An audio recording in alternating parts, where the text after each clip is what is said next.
Hey, what's up YouTube? How's everyone doing out there? It is your friend and host once again here, Pop Culture Junkie, to share with you my latest Funko Pop haul. And these are probably going to go down as my favorite Funko Pops to this date. Reason being, they are based on characters from one of my all-time favorite movies, Office Space. Now, Office Space is just celebrating its 20th anniversary. It's 20 years old as of this year. Crazy. And if you've never seen the movie, if you've never heard of it, we're going to talk about it. If you don't want any spoilers, you may not want to watch it, because I'm going to just talk about the movie, and I'm probably going to end up spoiling a lot of things. So just be ready for that. Now, if you have not seen the movie, I highly recommend it, of course. It's very funny. And here's the thing. Office Space came out in '99. I was already a huge fan of Kevin Smith, and he had made the movie Clerks a few years prior to that. And a lot of people in my position were used to working in a customer-based environment. So Clerks I could really relate to, because I dealt with customers. I've worked in retail and sales. I have had the same experiences that the characters of Dante and Randall in Clerks actually have. I shared and experienced those exact experiences myself, and that's why I loved Clerks. It was like, whoa, I'm not alone. Someone actually has been through the same stuff that I've been through. Well, when Office Space came out, okay, first of all, it is created by the same person who created Beavis and Butthead and King of the Hill. So if you're fans of that, you're already going to like the humor anyways. But on top of that, Mike Judge, he created Office Space. It was based on a short cartoon that he had put on MTV. And based on the character Milton, we get Office Space. That's how the whole movie came about. And it's hilarious. It's funny. And get this, whether you work in an office or not, you're going to find a lot of things that happen in the movie to the characters in this movie that you can relate to. I showed this movie to my wife back when we were still dating, and I had been raving about it over and over. I'm like, you got to see this. It's amazing. It's a hilarious movie. We watch it. I mean, she is in tears. She was laughing so hard. And here's the thing. She has worked in offices. She knows what goes on in a typical office building. She could relate to this over and over. During the entire movie, she kept going, oh my gosh, I deal with this, or I have had people that are like this, or I deal with people that do this. It's like, yeah, exactly. This movie is very good therapy for you if you have worked in an office and you need a little, like, hey, I need a little reassurance that I'm not the only one that's seeing these issues and dealing with these problems. And it's like, yes, here you go. Here is your answer to your prayers. Give you a little breakdown of the movie. So we have our star of the movie, Peter Gibbons. He is very tired of work. He is just not happy. He goes to work. He doesn't care about what's going on. He tries to just get through the day as fast as possible without getting into trouble. I mean, he does the bare minimum just to avoid being hassled by his, like, dozen different bosses. Actually, 8 different bosses. That's right. But yeah, and he's got a couple of coworker friends, Michael and Samir. They are hilarious. And real quick, one of the guys is his name is Michael Bolton, and he constantly gets confused with either being related to or connected to the singer Michael Bolton. Can't stand it, whatnot. Samir Nainajar, of course. I just said the name correctly, but nobody can ever pronounce his last name correctly. Then we also have the character of Milton, who you feel bad for Milton. He is just trying to do his job and work, and he doesn't get any respect from anybody he works with, let alone his own boss. And that brings us to the boss of the office, which is Lumbergh. And Lumbergh, of course, is your typical, I'm going to just walk around and act like I am the authority of the office, but I actually don't do anything, or it doesn't ever seem like your boss really does any work. We all have moments like that, and even I have related to that before, where I can tell when a quote boss of mine is really coasting by and not doing anything to actually contribute to the work. The whole movie basically is about Peter trying to deal with work and find some way to find that common ground, that common place where, yeah, you're not happy about your job, but you do what you can just to pay your bills and to find other things that can make you happy. And that way work doesn't seem like it's such a killer on your life. It's also got some really funny cameo moments and additional actors that show up. So yeah, it's a great movie. But why am I talking about Office Space so much when this is a Funko Pop haul? Because they have finally released Funko Pops based on the Office Space movie characters. So let's check them out here. We got Peter Gibbons, all right, number 710. There is Peter there, and we're going to take a closer look at these out of the box so you can see what details are on here. But so we got Peter Gibbons, start off with there. We have Joanna, which is the love interest of Peter, and she's portrayed by Jennifer Aniston. Okay, she was hugely popular at the time on Friends. That was in '99, of course, so Friends has only been on the air for a few years. Then we have number 712. We have, yeah, Bill Lumbergh. Yeah. All right. And then the last one of the series is number 713, Milton. Yeah.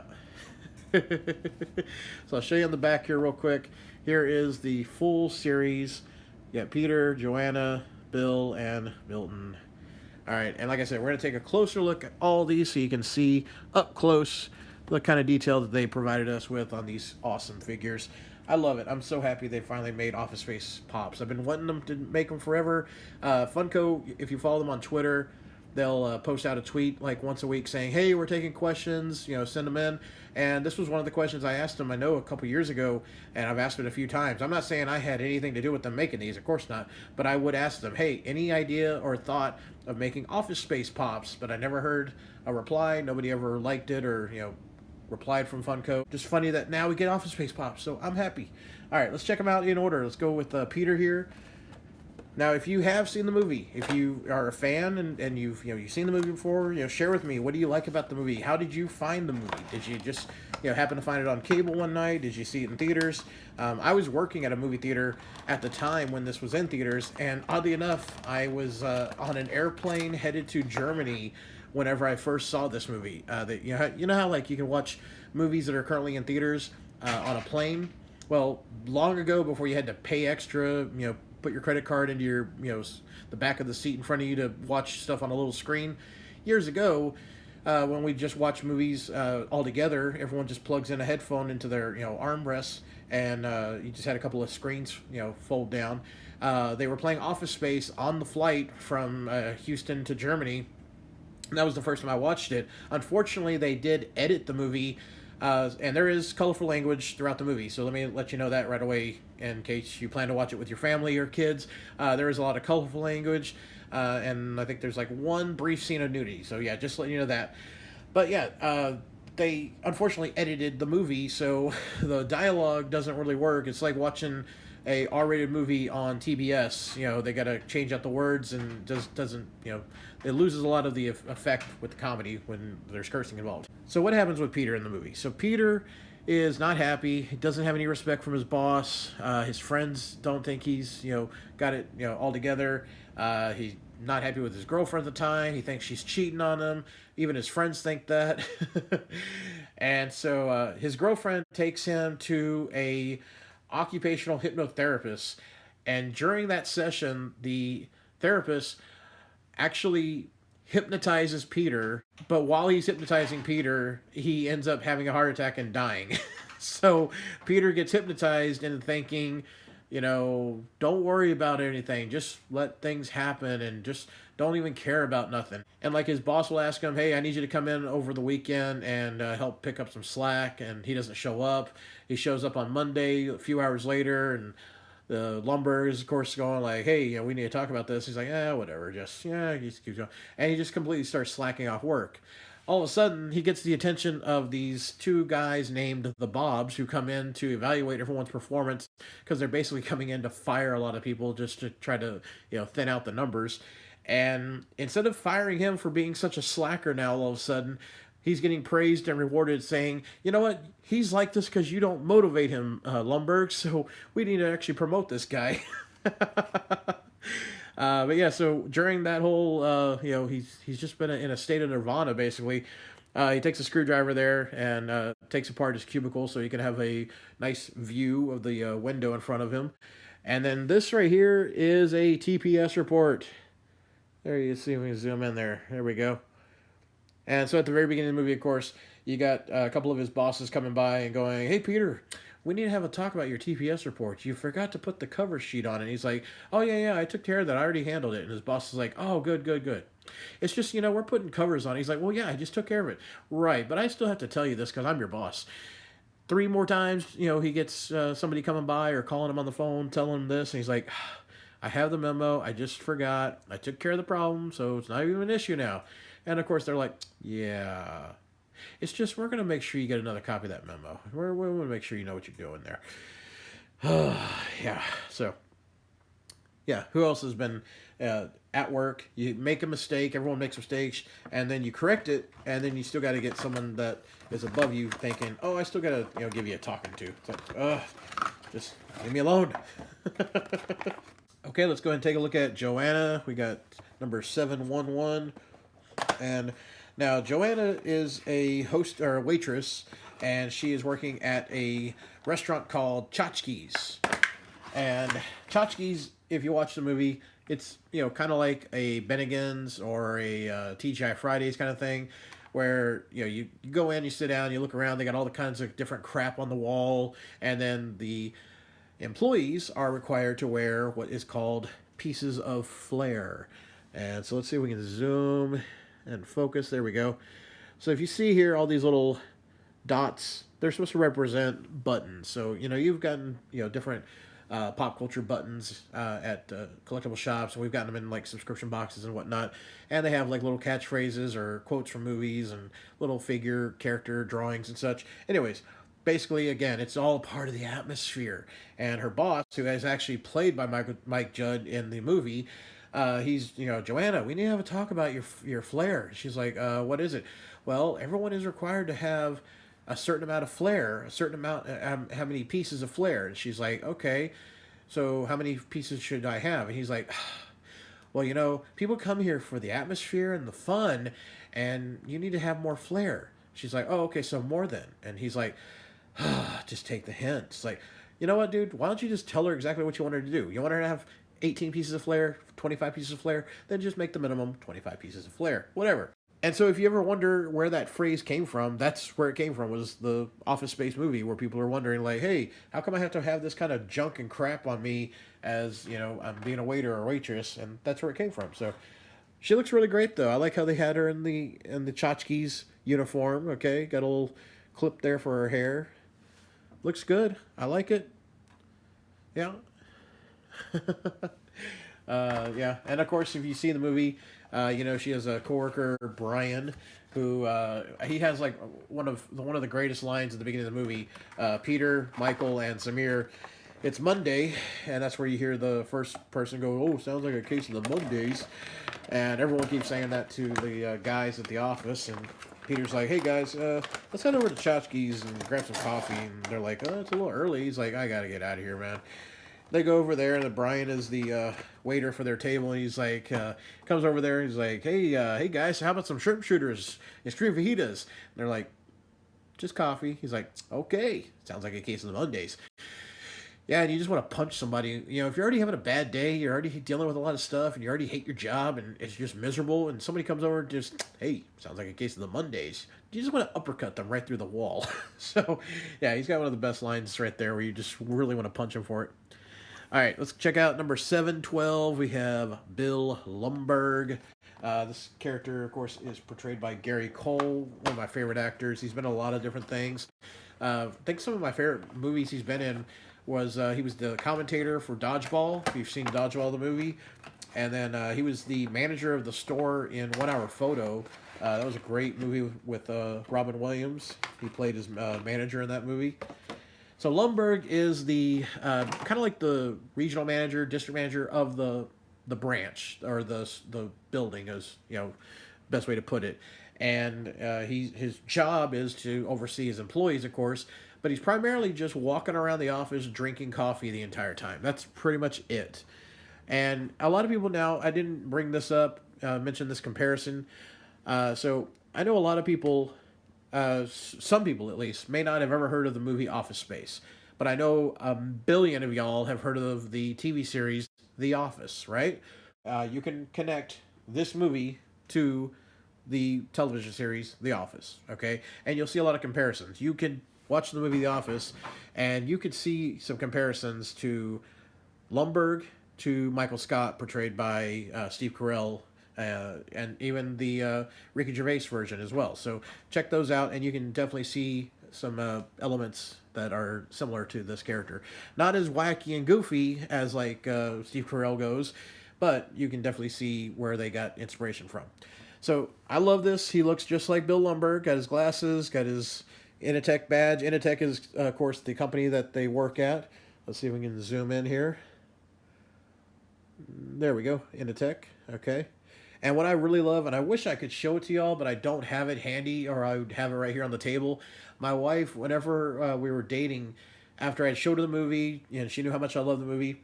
1 year for my birthday, she bought me a Office Space collector's set. I'll show you a picture real quick. And the set comes with all kinds of cool little accessories. Two of the things that stand out, of course, is it comes with a full-size Jump to Conclusions mat.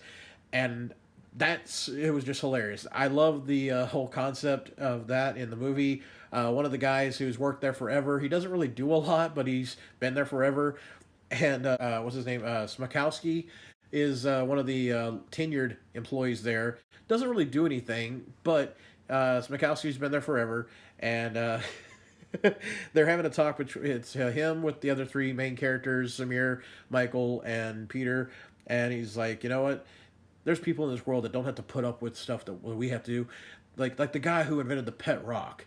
And they're like, you think the pet rock was a great idea? He's like, what? The guy made $1 million. And then he's like, I had an idea like that once.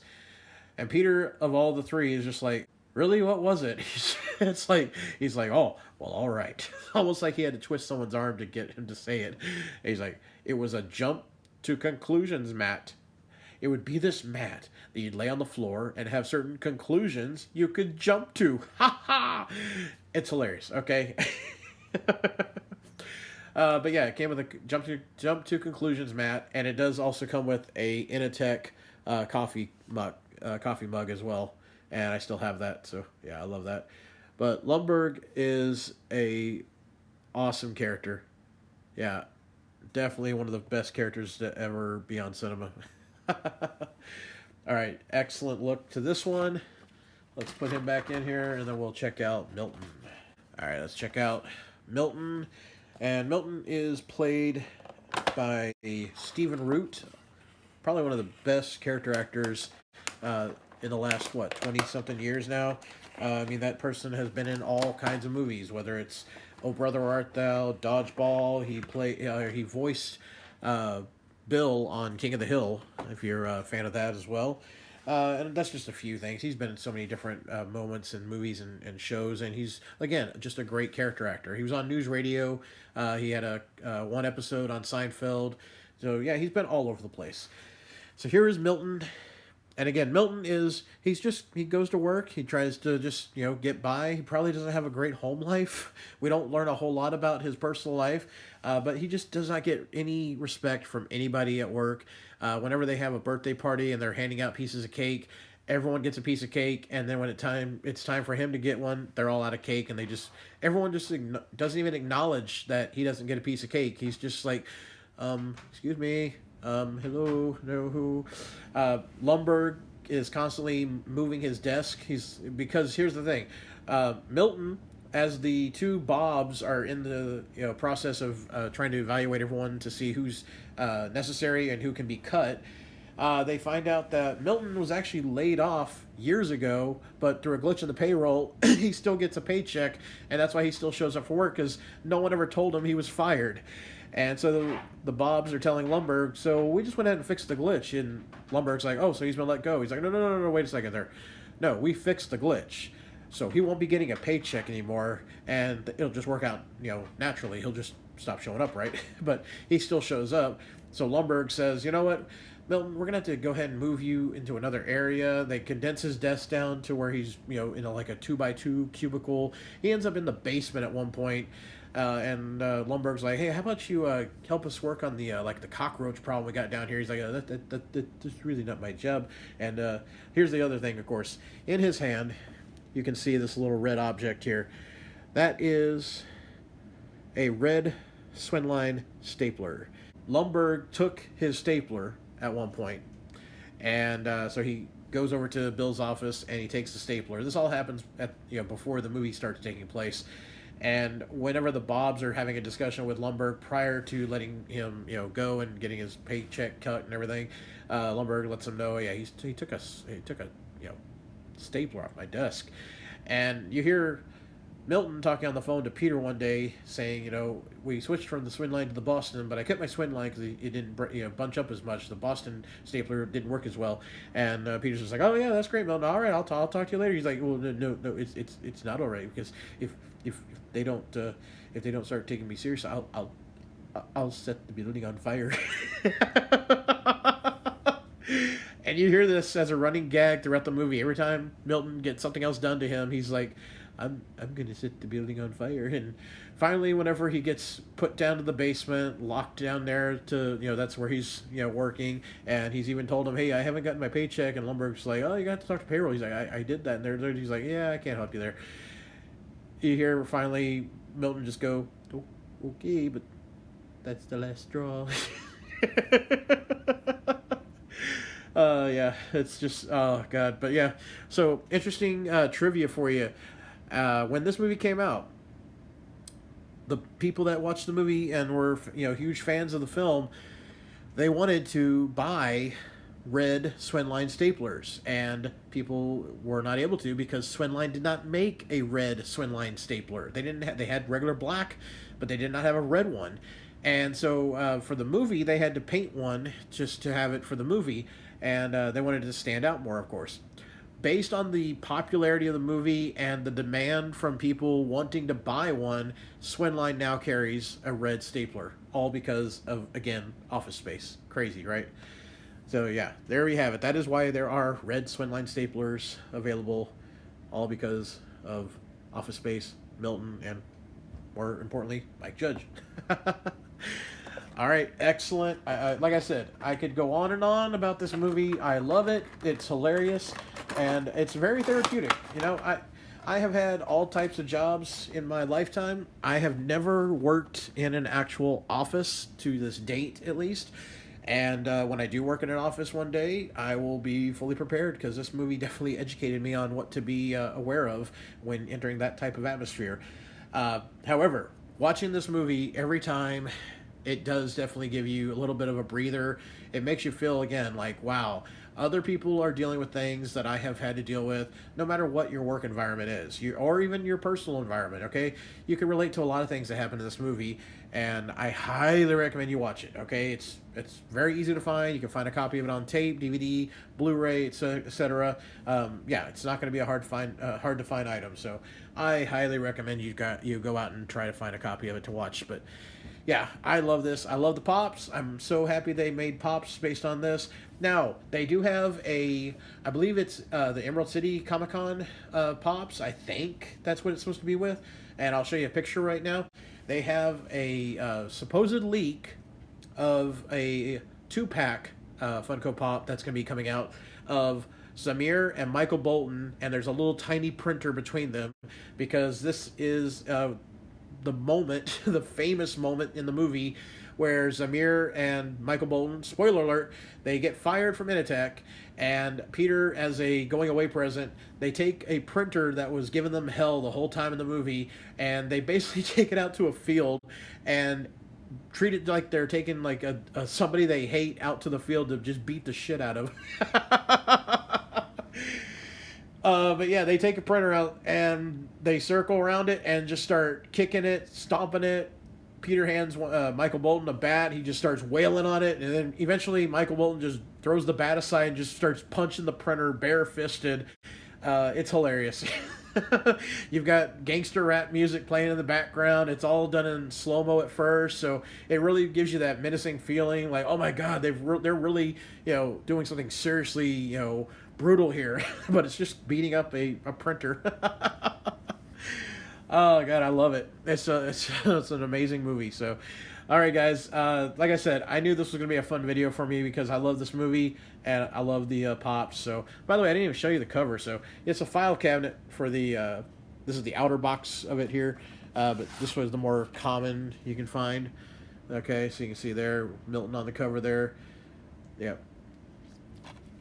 Yeah, great movie. I love it. This is an awesome movie. There you go. As you can see. And there you go, some more up close to the pieces of flair. Yeah, and I know there's some other things that were in the box set that my wife gave me. I can't remember. It's been a while. I've got the box set somewhere stored away. But yeah, if you can find that as well and you're a fan, you know, it's an awesome set. All right, well, guys and gals, thank you so much for joining me with this special Funko Pop haul. Hoping, of course, this is not the end of these. There's other characters. I want to see a Lawrence Funko Pop. It's so underrated. Dietrich Bader, it knocks out of the park with that character. Okay, I love it when he's telling Peter, or Peter asks him. This is a question they ask each other at the beginning. Peter and Samir and Michael Bolton, they're all like, hey, so our guidance counselor once said, what would you do if you had $1 million? And theoretically, whatever job you decided to have, if you were already, a millionaire, that's what you should do for the rest of your life, because it's, you should do what makes you happy. And he's like, hey, Lawrence, what would you do if you had $1 million? And of course, Lawrence goes, I'll tell you what I'll do, man. 2 chicks at the same time. And Peter's just like, that's it? If you had $1 million, you do 2 chicks at the same time? And Lawrence is damn straight. I always want to do that. I think if I were a millionaire, I could hook that up too, because chicks dig dudes with money. Peter's like, well, not all chicks. He's like, well, the type of chicks that double up on a dude like me do. Good point. Oh, God, I love it. All right, everyone, thanks again for watching. I hope you enjoyed this, and I hope you will tune in again for another unboxing review or whatever else we got going on. So stay tuned for more as always, and I'll talk to y'all later. This is your friend and host, PCJ, the Pop Culture Junkie, and I'm signing out.